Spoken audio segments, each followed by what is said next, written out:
expected to be announced. India's growing importance in the global economy means there's a huge amount at stake for the UK. So let's look at some of the details. First of all, the economy is expected to grow at more than 7% this year, probably outstripping the growth rate seen in China. It is on track, say some experts, believe it or not, to become the world's top economy by 2050. Now, long before that, it will certainly have the biggest population. That could happen within the next, say, 7 years, so says the United Nations. So is Britain doing enough to build on its economic ties? Critics say no. From being one of India's top trading partners, the UK is now just 18th on the list. Trade between the UK and India fell almost 10% in the last financial year. That's despite a pledge by David Cameron to double it. And what could be more worrying for the future is the number of Indian students choosing to study here has slumped by half over the past years. Yogita Lamai has looked into that for us in Mumbai. Teaching his moves at the University of Edinburgh, Indian superstar Shah Rukh Khan was awarded an honorary doctorate last month, drawing India's attention to British universities, which really need it. The number of Indian students going to the UK for higher education has more than halved over just 4 years. Keep your hands straight with the elbows straight. And even many of those who did study there are not happy. Straight your elbows, breathe in while you go down. Shraddha Parekh, a physiotherapist who specializes in breathing disorders, borrowed nearly $18,000 to study in the UK. But because of Britain's visa policies, she had to return to India soon after her course was finished. Because of my short time of student visa, I didn't get any work experience or any job. So I had to come back here. And after I came here, I've applied for the job in most of the hospitals in Mumbai. But when they call me for interview, the only question is how much year of experience do you have in this field? While the UK only allows students to stay for 4 months after they finish their course to look for a job, other countries are more generous. In the US, post-study work visas can be for a period of 1 or 2 years, depending on the course. Australia allows 2 years, while in Canada, students get to stay for up to 3 years once they finish their degree. For students here in India, the UK has been the most popular destination for higher studies after America. That's because of the quality of education and also because it's a chance to study in English, a language that most Indian students are comfortable speaking. But because of the changes in visa policies, many now think that a British degree is not worth the investment. But for graduates from India, when British Prime Minister David Cameron visited India 2 years ago, he tried to woo Indian students back. But it doesn't seem to have worked. I'm not really sure we understand why numbers have fallen. I think there have been some misperceptions about our offer and about whether we're really open. That's why I want to say today that there is no limit on the number of Indian students who can come to study in the UK at our great universities. And there is no limit on the number of Indian students who can stay on and work in the UK, provided they get a graduate level job. In the UK, 95% of MBA... That's a message the British government wants to reach youngsters like these, who are still contemplating studying in the UK. But it might not be enough to convince them. And that's a lesson Britain seems to be learning the hard way. Yogita Lamai, BBC News, Mumbai. And you can be sure, here on the BBC, there'll be a lot more about his visit as he touches down and goes about the various events here in the UK. But now let's move on, because if you need to find work, it would seem Australia is the place to be. The latest jobless news shows they've seen the best yearly gain in employment since 2010. Sharon Jitlail is in our Asia Business Hub. Nice to see you, Sharon. It all sounds like good news, but I understand wages are going down, so it's a bit of a mixed picture, isn't it? It is a mixed picture to some extent, Sally, but what's really interesting is that these numbers basically beat all expectations. In October, we saw that jobless rate falling sharply, in fact, to a 5-month low, 5.9% from 6.2% the month earlier. The Australian dollar is, well, gaining almost 1% on that news, and it's now on track for its best one-day gain in a month. The economy, in fact, adding over 58,000 jobs in October. That's almost 4 times more than consensus forecast. And analysts saying it shows a startling strength and may mean a cut in official interest rates is now less likely in Australia. And of course, all of this providing something of a boost to the administration of the country's new Prime Minister, Malcolm Turnbull.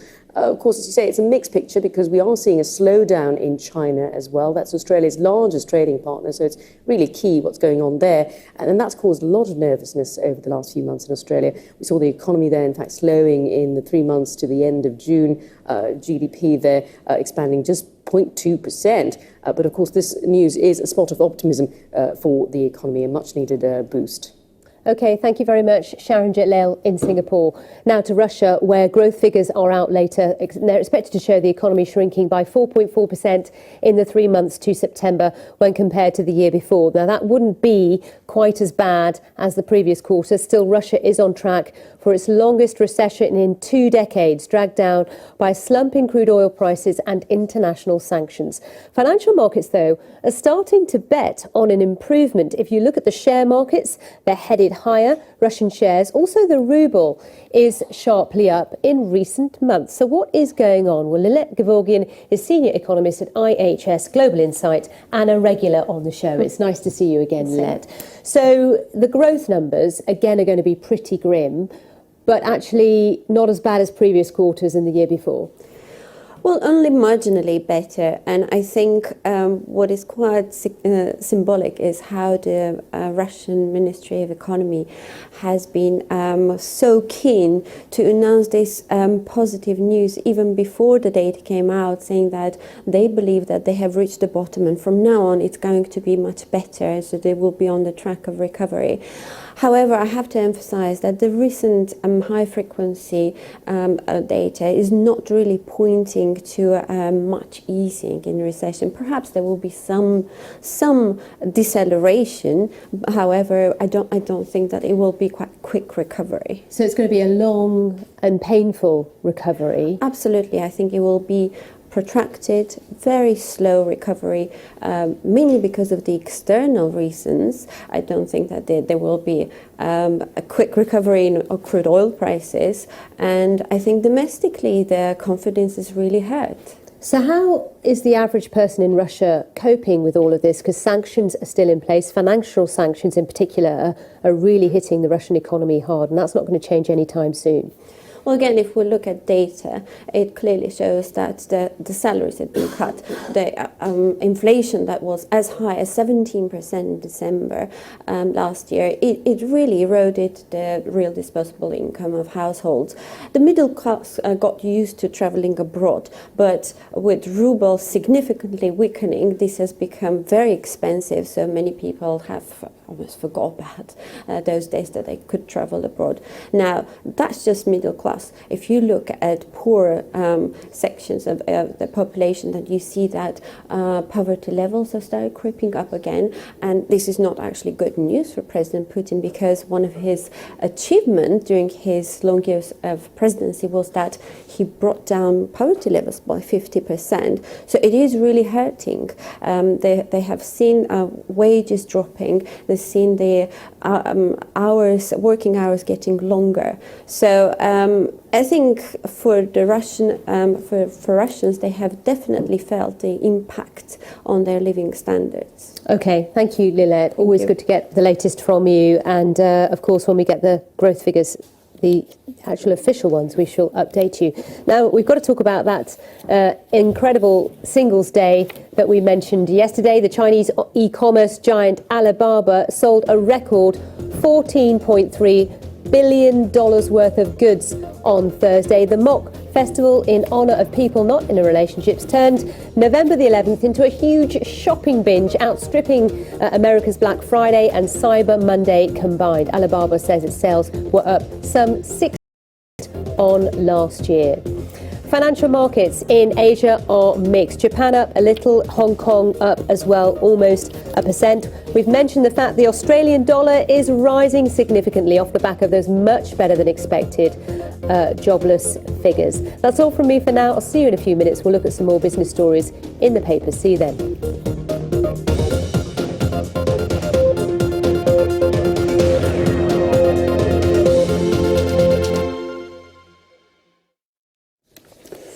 Hello again. GPs in England are warning the number of patients having a seasonal flu vaccination is lower than compared to the same period last year. This is raising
concerns over vulnerable groups of patients, including compared with this time last year.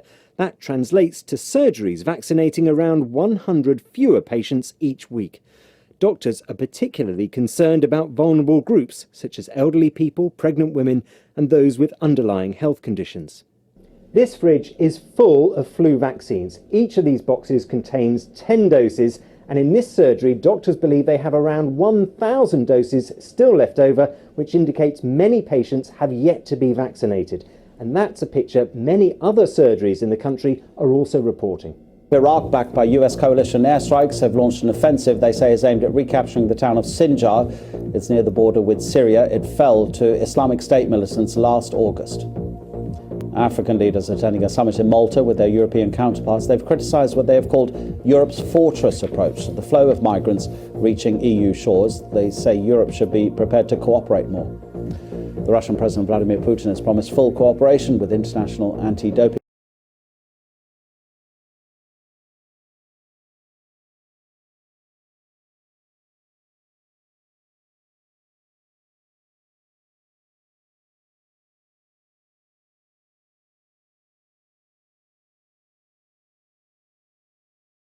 bodies. He says Moscow will carry out its own investigation into allegations of widespread doping in Russian athletics.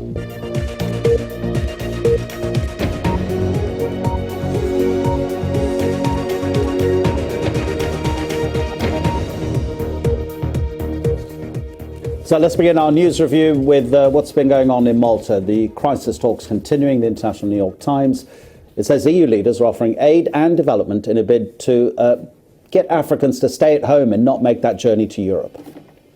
The Guardian takes a look at that visit by Indian Prime Minister Narendra Modi. He's arriving today in the UK. According to the paper, hundreds of writers are calling on David Cameron to challenge Modi on freedom of expression in India. The US Secretary of State John Kerry appears to have poured cold water on the chances of a legally binding treaty at the upcoming climate change talks in Paris. This is the lead in the Financial Times. Of course, the South China Morning Post will talk about Singles' Day as China splurges $14 billion on the world's biggest online shopping day. That's what Alibaba got alone. Wall Street Journal reporting that Budweiser, the maker of Budweiser, Anheuser-Busch InBev, has reached a $108 billion deal for SAB Miller, finally. It took a while. And the Daily Telegraph says men should forget the aftershave, apparently. They just need to eat garlic if they want to attract the opposite sex. That's a great story. It's scientific, I tell you. We'll come to that. James Hughes is here. Chief Market Analyst at eToro. Good morning, James. Good morning, good morning. So the EU-Africa Summit, more than 60 world leaders have been there. They've been talking about Africa, but actually when you look at the numbers, 53%, I think it is, the UN of migrants have arrived from the Middle East, mostly from Syria.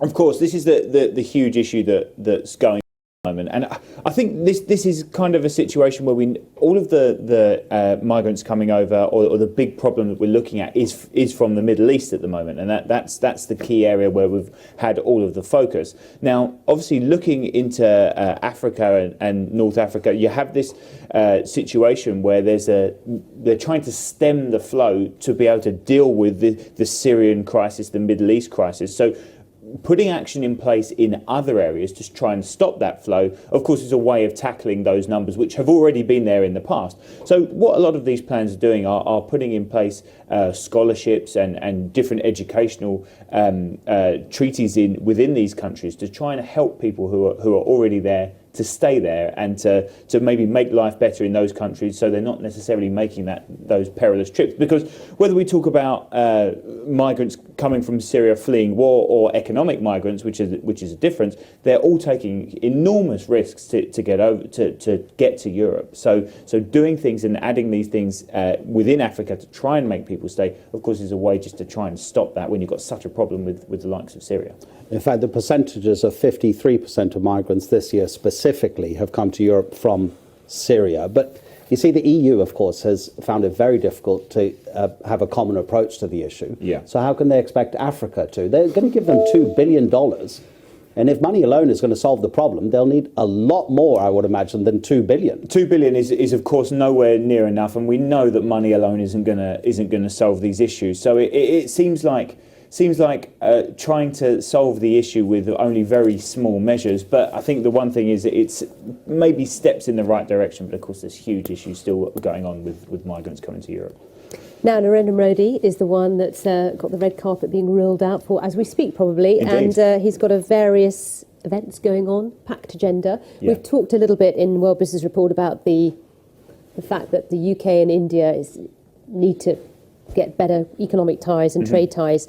This article, though, in The Guardian looks at the fact that quite a few famous people and significant people have written to the Prime Minister, the British Prime Minister, saying he needs to talk to Narendra Modi about freedom of speech, freedoms that some argue in India are not as prevalent now after his leadership. Yeah, now Narendra Modi has done enormously happen. Now, it's interesting, isn't it, because we come very shortly after the Chinese visit, where there was a very similar kind of issues with a lot of people. We know about freedom of speech issues within China and those obvious problems, and we've got the similar sort of situation.